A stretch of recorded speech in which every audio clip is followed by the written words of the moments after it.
Esprit Wise, la rubrique aventure de la bande AD+. Esprit Wise, c'est un rendez-vous en partenariat avec la jeune marque française de vêtements de course technique Wise Ultra Running, basée à Annecy, dans laquelle on vous parle de course à pied sans dossard, d'itinérance et de voyage en courant.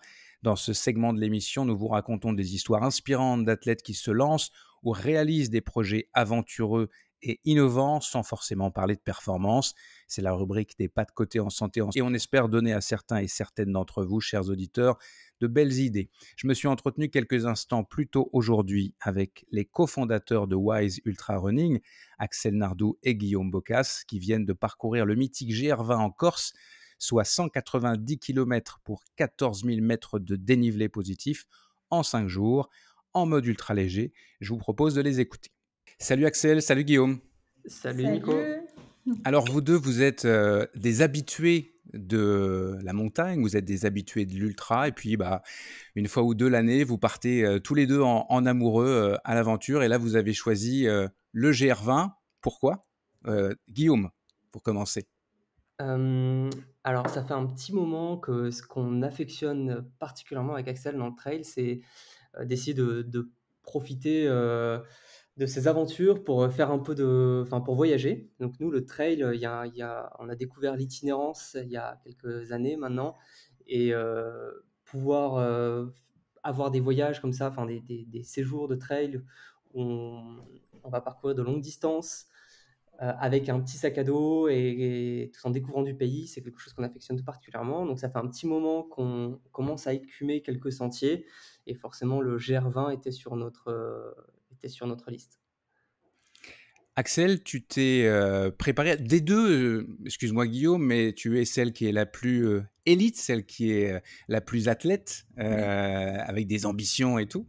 Et tu t'es particulièrement préparé. C'est pas juste un voyage, c'est aussi pour toi une course. C'était une course entre guillemets off importante de ta saison. Raconte-nous ta préparation, parce que c'est pas de la petite bière le GR20. Non. Alors en fait, cette course, elle me servait de bloc de prépa pour une course que je vais faire qui est le Restonic dans 2 semaines. Et en fait, du coup, c'était une manière déjà d'approcher un peu les sentiers corses et de voir un peu, parce qu'on dit souvent qu'ils sont techniques, mais je pense que tant qu'on n'y a pas mis les pieds, on ne se rend pas vraiment compte de ce que veut dire ce mot. Et du coup, voilà, c'était l'idée d'aller sur ce sentier mythique. Et puis, j'ai la chance d'avoir Adrien Séguré en tant qu'entraîneur et qu'il connaît très très bien, du coup parce qu'ils ont été faire le record avec Anne-Lise. Anne-Lise Rousse et Séguré, ouais. Voilà, et du coup il avait plein de propositions de découpage, et c'était intéressant du coup d'avoir un peu ce feedback, et voilà. De partir avec, d'une certaine manière, en confiance, de ne pas faire n'importe quoi, de ne pas avoir découpé comme on peut le faire au feeling un peu parfois, en pensant... Là, vous aviez des marqueurs très précis de là où vous alliez vous rendre. Oui, tout à fait. Et puis c'est vrai que en voyant les kilomètres, des fois on peut se dire que finalement la journée n'est pas très longue, et en fait les premiers, dans le nord surtout, les kilomètres coûtent double voire triple par la technicité, et du coup c'est vrai qu'on peut être un peu gourmand et se dire ah non, mais en fait les 2 premières étapes on va les faire en une fois, et en fait ça peut être un péché de gourmandise parce que elles sont très très techniques et on y laisse quand même pas mal de jus. Qu'est-ce que, Guillaume, quand on parle de très très technique, essaye de nous décrire. Alors bien sûr qu'on a tous en tête un peu les sentiers corses, mais quand même, qu'est-ce que vous avez affronté comme technicité? Alors il faut imaginer que en fait sur les sentiers corses, on va quasiment aussi vite en montée qu'en descente. Ça c'est très troublant, même sur les crêtes.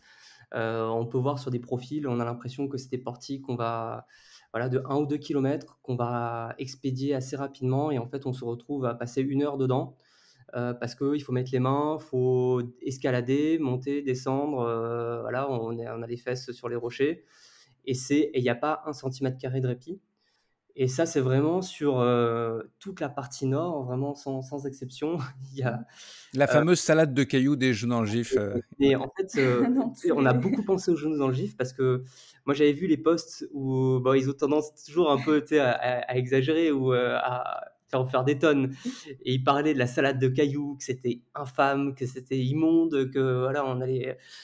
Mais je pense qu'en fait, ils avaient atteint le maximum, ils avaient vraiment atteint le maximum des superlatifs qu'ils pouvaient employer, alors que vraiment, on est, heu, on est en plein dedans, quoi. C'est vraiment une salade de cailloux, Tout y est. Indescriptible. Voilà, indigeste. caillou. Indigeste.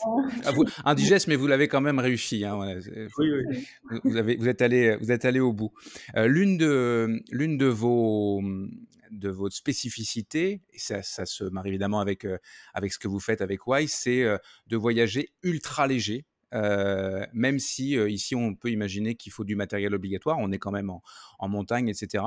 Guillaume, peut-être sur ce point, dis-nous avec quoi vous êtes parti, combien pesait votre sac par exemple, et ce que vous aviez dedans? Donc quand on fait des séjours en itinérance, pour nous, l'objectif, c'est de pouvoir vraiment retrouver les sensations d'un trail comme si on partait à la journée. Et donc on s'impose d'avoir dans notre sac, en plus de tout le matériel obligatoire, enfin bien évidemment tout le matériel un peu de sécurité qu'il faut absolument avoir en montagne parce qu'on fait du trail, mais on est d'abord en montagne, et en haute montagne en l'occurrence. On s'impose là, en l'occurrence, de ne pas avoir de sac de couchage, ou de tente ou de matériel pour la nuit. On a juste nos affaires de rechange et donc ça permet quand même d'alléger significativement le sac. Et à la fin, là, sur le sac qu'on avait, on est parti de mon côté, j'avais 1,7 kg dans le sac hors nutrition et hors eau. Et donc, on avait au final un sac qui devait faire dans les 3,5 kg pour moi et un chouïa moins pour Axel, ayant des affaires un peu plus légères. C'est vraiment l'ultra léger, c'est pas une vue de l'esprit là, c'est très léger. On peut pas, c'est difficile de faire moins, j'imagine. Oh, ouais, ouais, ouais. Même on a croisé des gens sur les sentiers, ils étaient assez bluffés de la compacité du sac et de ce qu'on avait mis dedans. Donc, D'autres trailers qui partaient sur 4, enfin, on a même croisé un groupe de l'équipe de Trax qui essayait de le faire en 3 jours et qui avait du coup, même pour 3 jours, un sac beaucoup plus volumineux. supérieur, Ouais. ouais, supérieur au nôtre. Est-ce que ça veut dire que parce que vous dormiez en refuge, hein, c'est ça, vous dormiez pas à la Belle Étoile, est-ce que vos affaires vous suivaient ou est-ce que vraiment ce que vous aviez dans le sac, c'est ce que vous aviez pour les 5 jours du GR20, Axel? Ouais, on avait tout sur nous en fait pour les 5 jours. Et en fait, ce découpage, il permettait de dormir 3 nuits en hôtel. Et du coup, en fait, on avait une seule nuit en bergerie, et dans la bergerie de Bassette. Et là, les gens nous ont gentiment prêté un sac de couchage. En fait, on avait vu et à l'avance. Et voilà, les gens nous ont prêté un sac de couchage. Donc, on avait ces nuits d'hôtel. Et c'est vrai que ce découpage en 5 jours, il permet ça. En fait, il permet d'avoir 3 nuits d'hôtel, ce qui te permet de pas avoir de duvet avec toi. Donc, Quel conseil, ce sera la dernière question, quel conseil vous donneriez à toutes celles et ceux qui ont le goût, l'envie d'aller explorer ce sentier mythique qu'est le GR20 et dans les mêmes conditions que les vôtres, c'est-à-dire en format court, quoi? Qui répond, vous posez la question? Vas-y Guillaume, j'ai l'impression que... C'est intéressant de parler du découpage pour se rendre compte un peu de la différence entre le nord et le sud. Sur les premières étapes, pour nous, c'était donc on est parti de Calenzane, on a dormi à Vidzavon, non n'importe quoi, à Ascot. On a fait Calenzane, Ascot. Cette étape-là, ça représente 3 étapes du GR20 et 26 km et 3002. C'est quelque chose qu'on pensait faire en 6 heures, qu'on a fait en 9 heures. Donc c'est beaucoup plus... Voilà, c'était pour donner la technicité du sentier. Deuxième étape, toujours dans le nord, on fait Ascot-Vergio. Donc on part d'un hôtel, on arrive à un hôtel. Là, on fait 28 km 2007. On est passé par le Monte Shinto. C'est une étape qu'on a fait en 10 heures. Pareil, on pensait le faire à la base en 6 heures. Et en fait, L'humilité est l'un des mots de cette émission, mais ça rejoint ça, hein. Il faut avoir de l'humilité dans la préparation et dans l'estimation du temps qu'il faut pour faire ne serait-ce qu'une étape. Exactement. Donc là, pareil, c'est quand même 3 étapes qui sont regroupées. Donc on fait 3 étapes du GR. Et après, quand on arrive sur les étapes du coup du nord, les kilomètres s'allongent beaucoup plus. Donc on a fait Vergio-Vidzavon, c'est la dernière partie du nord. Là, on fait 44 km et 2008. On le fait en 12 heures. Quatrième étape, Vidzavon, bergerie de Bassette. On fait 54 et 3006. Donc ça, c'est notre plus grosse journée. Ça correspond à 5 étapes du GR. et on a mis 13 heures pour la faire. Donc ça, c'était une grosse journée. Il fallait qu'on se le on c'est la seule le seul jour où on s'est levé vraiment tôt pour la faire. Et ensuite, pour la conclusion, c'était 38 et 2100 et là qu'on a fait en 9 heures. Et donc, Donc si on cumule tout, et si on cumule tout ça, 190 et 14 000 des plus. mais en temps, si la durée, Cinquantaine d'heures, quoi. cinquantaine d'heures. Donc aussi, on Très s'est bien. rendu compte du record. Enfin, c'était assez intéressant de voir l'ampleur du chantier auquel ont été confrontés Annelise, François Daen et surtout Lambert Santelli qui a le record masculin. Donc le conseil, Mmh. bien s'assurer de ne pas de sous-estimer le sentier. C'est vraiment le conseil Ouais. numéro 1. Est-ce que vous avez déjà en tête la prochaine aventure? Bah, là pour la prochaine aventure, c'est le Restonic dans 2 semaines. Mais votre prochaine aventure à deux, là, le prochain off, Alors, oui. on n'a pas encore de off tous les Non. deux.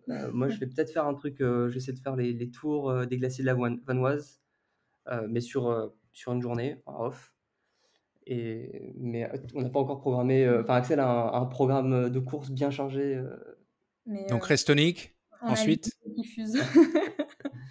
Le Restonic, ensuite, on part pour l'échappée belle à la fin août. Donc cette année, j'avais vraiment envie de faire des sentiers techniques pour faire et du caillou. le pied montagnard, ouais, voilà, aller dans la difficulté. Donc, du coup, voilà, pour l'instant, c'est les 2 gros objectifs de la saison. Parfait. Et ben, bon repos à tous les deux parce que vous venez quasiment de rentrer et à très bientôt. Merci beaucoup, Nicolas. Avant de conclure, je vous renvoie au site web de notre partenaire Wise, wisetrailrunning.com, pour explorer les produits techniques haut de gamme avec le moins d'impact possible sur l'environnement et très sobre esthétiquement qu'ils développent pour la course et vos aventures nomades. On passe au quiz. La bande à des plus, présentée par Nicolas Ferret.